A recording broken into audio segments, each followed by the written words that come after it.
اللهم صل من الشيطان الرجيم. بسم الله الرحمن الرحيم. لا يحب الله الجهر بالسوء من القول إلا من ظلم وكان الله سميعا عليما. صدق اللہ العظیم. اللہ اس بات کو پسند نہیں کرتا کہ کوئی علانیہ کسی کی برائی بیان کرے، مگر ہاں جس پر ظلم ہوا ہو وہ معذور ہے، اور اللہ سننے والا اور جاننے والا ہے. یہ آیت کریمہ سورۃ النساء کی ہے، آیت نمبر 148، پارہ نمبر 6، رکوع نمبر 1، چھٹے پارے کی پہلی آیت. بڑی قیمتی آیت، ہم سبوں کو سدھارنے والی، نصیحت دینے والی اور اثر کرنے والی ہے. اسلام کے شروع زمانے میں مہمان کو کھانا کھلانے کی بڑی فضیلت تھی، بلکہ یہاں تک کہا گیا تھا کہ جو مہمان کی خاطر تواضع نہ کرے تو وہ ایسا ہے جیسا کہ اس نے مہمان پر ظلم کیا. چنانچہ لکھا ہے کہ مدینہ منورہ میں ایک صاحب کے یہاں مہمان آئے، انہوں نے مہمان کا حق ادا نہیں کیا، تو مہمان نے بستی والوں سے شکایت کی کہ بھائی میں اس کے یہاں مہمان آیا تھا، اور ہمارے میزبان اس کو بولتے ہیں جس کے یہاں آپ مہمان گئے ہوں، اور ہمارے میزبان نے ہماری خاطر تواضع نہیں کی وغیرہ، اس کی برائی بیان کی مہمان نے.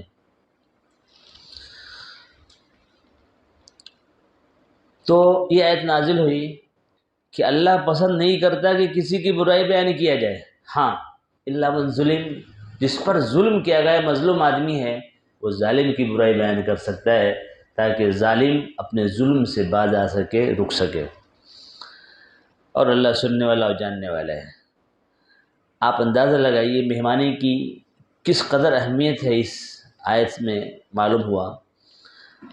لہذا میزبان کو چاہیے کہ مہمان کی خدمت کو، ضیافت کو اپنے لیے خوش نصیبی سمجھے، سعادت سمجھے، اور ہے ہی یہ سعادت کی چیز. اسی لیے حدیث پاک میں بھی اس کی بڑی فضیلت آئی ہے، اور ایک مشہور واقعہ ہے کہ ایک صحابی ہیں، بڑے مہمان نواز تھے، مگر ان کی اہلیہ محترمہ کو شکایت تھی کہ کیا روز کھانا پکانا. تو اس صحابی نے آپ صلی اللہ علیہ وسلم سے عرض کیا کہ یا رسول اللہ صلی اللہ علیہ وسلم، میں تو لوگوں کو کھلانا چاہتا ہوں مگر ہمارے گھر میں وہ ذرا ناک بہوں اوپر نیچے کرتے، بعض عورتوں کو تکلیف ہوتی ہے مہمانوں کی آمد و رفت سے. تو اللہ کے نبی صلی اللہ علیہ وسلم نے ارشاد فرمایا، جاؤ گھر میں بولو کہ آج میری دعوت کر دو تم، میں آ رہا ہوں، اور تمہارے اہلیہ کو بولنا کہ جب ہم لوگ کھا کر نکلنے لگیں تو تمہارے اہلیہ کھڑکی سے جھانکنا کہ ہمارے پیچھے کچھ ہے یا نہیں. چنانچہ آپ صلی اللہ علیہ وسلم اور کچھ صحابہ جب کھا کر نکلے تو وہ صحابی کی اہلیہ گھر کے کھڑکی سے جھانک رہی تھی کہ آپ صلی اللہ علیہ وسلم اور صحابی جو مہمان تھے باہر جا رہے ہیں، اور ان لوگوں کے پیچھے پیچھے کچھ سانپ، کچھ بچھو، کوئی بلیات، یہ سب نظر آئی اس خاتون کو جنہوں نے کھانا بنا کر کھلایا تھا. آ گئے آپ صلی اللہ علیہ وسلم کی صحابی نے اپنی بیوی سے پوچھا کہ بھائی تم کو کچھ نظر آیا کیا؟ کہا کہ ہاں مجھ کو نظر آیا، جب آپ لوگ جا رہے تھے آپ صلی اللہ علیہ وسلم کے ساتھ تو اس گھر سے بہت ساری چیزیں مجھ کو نظر آئی کہ سانپ، بچھو، یہ وہ سب بھی جا رہا ہے ساتھ میں. تو صحابی آپ صلی اللہ علیہ وسلم کو جا کر بولے، یا رسول اللہ ہمارے گھر میں ایسا بول رہے. اللہ کے نبی صلی اللہ علیہ وسلم ارشاد فرمایا، ہاں میں یہی تمہاری بیوی کو سکھلانا چاہ رہا تھا کہ جب کوئی مہمان ہمارے گھر آ کے کھانا کھاتا ہے، کھانا کم کھاتا ہے، دے کے بہت زیادہ جاتا ہے، اور جب کھانا کھا کر مہمان ہمارے گھر سے رخصت ہوتا ہے تو اپنے ساتھ ساتھ ہمارے گھر کی مصیبتوں کو، پریشانیوں کو، حادثات کو، اور بہت سارے آنے والی ناگہانی چیزوں کو بھی گھر سے باہر نکال کر صاف کر دیتا ہے. اب بتائیے مہمان کو کھانا کھلانا یہ ہمارے لیے راحت ہے یا زحمت؟ بہت بڑی راحت ہے. اس لیے تمام صحابہ اکرام مہمان نواز تھے، اور آج بھی آج بھی سعودی عرب کی مہمان نوازی بہت مشہور ہے، خصوصاً آپ مدینہ منورہ جائیں، ہر گھر آپ کو مہمان نواز ملے گا۔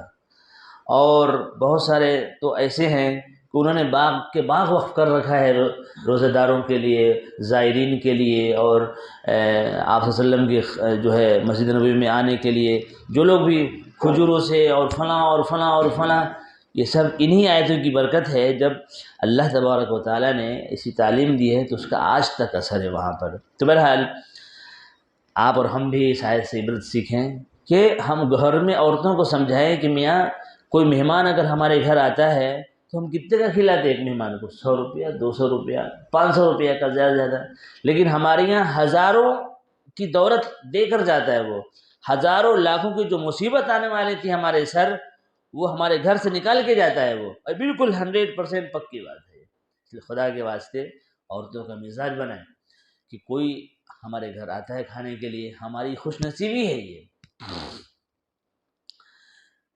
دوسری بات اس آیت کریمہ سے بات معلوم ہوئی کہ کوئی مہمان جب کھانا کھائے تو مہمان ہرگز برائی بیان نہ کرے میزبان کی۔ کیوں؟ آپ برائی بیان کریں گے، میزبان کا دل ٹوٹے گا، تکلیف ہوگی، آئندہ کسی بھی مہمان کی دعوت نہیں کرے گا وہ، ایک بات۔ دوسری بات یہ ہے کہ آپ نے اس کی برائی بیان کر کے آپ نے غیبت اپنے سر لے لیا، گناہ کو مول لے لیا۔ کیوں بھائی؟ ایک تو کھایا بھی، اپنے سر گناہ بھی مول لے لیے۔ دوسری بات، آپ تعریف اگر کر دیں اس کی میزبان کی، چاہے اچھا کھانا نہیں بنا تو اس کا دل خوش ہو جائے گا، اور گویا کہ کسی کے دل کو خوش کرنا عبادت ہے۔ اور کھانے میں تو بالکل بھی عیب نہیں لگانا چاہیے۔ آپ صلی اللہ علیہ وسلم نے ارشاد فرمایا کہ حدیث پاک میں ما عاب رسول اللہ صلی اللہ علیہ وسلم طعاما قط، آپ صلی اللہ علیہ وسلم نے پوری زندگی کھانے میں ایک مرتبہ بھی عیب نہیں لگایا۔ پسند ہوتا کھا لیتے، نہیں تو چھوڑ دیتے۔ تو بہت ساری اس میں ہماری لیے نصیحتیں ہیں۔ ایک اور بات، آپ جب کسی مہمان کو کھلاتے ہیں اپنا کھانا مثلاً، تو وہ کھانا آپ جو اس کو کھلائے عبادت ہو گئی آپ کے لیے، لیکن وہی کھانا جب آپ اور ہم کھاتے ہیں ہمارے لیے غلاظت ہے۔ ہم کھانا کھائے بریانی مثلاً، اس تھوڑی دیر کے بعد ہم طہارت خانے میں جا کر صاف کر کے آ جاتے ہیں غلاظت کی شکل میں، لیکن وہی کھانا آپ دوسروں کو کھلائیے، وہ آپ کے لیے عبادت کا درجہ، آپ کے لیے ثواب کی چیز ہے۔ یہ بڑی اہم باتیں ہیں۔ لہذا میں آپ تمام حضرات سے یہ کہنا چاہوں گا کہ ایسی آیتوں کو یاد رکھ لیجئے اور اپنے گھر کی عورتوں کو سنائیے، کیونکہ ہمیں مہمان نواز نہ بنانے میں ہماری عورتوں کا ہاتھ ہے۔ ارے بعد میں دیکھیں گے، سوچیں گے ٹائم نہیں ہے، اور فلاں اور فلاں اور فلاں۔ اس لیے خدا کے واسطے آپ خود بھی مہمان نواز بنیے، عورتوں کو بھی مہمان نواز بنوائیے، بڑے فائدے ہیں اس کے۔ اور کبھی بھی کسی کے ہاں جائیے کھانے کے لیے، دعوت میں وغیرہ وغیرہ، کبھی بھی برائی بیان مت کیجیے۔ دعا ہے کہ اللہ تبارک و تعالی ہم سب لوگوں کو ان آیتوں سے عبرت حاصل کرنے کی توفیق عطا فرمائے۔ اللہ تبارک و تعالی ہم سب لوگوں کے ساتھ، پوری امت کے ساتھ خیر کا معاملہ فرمائے، آمین۔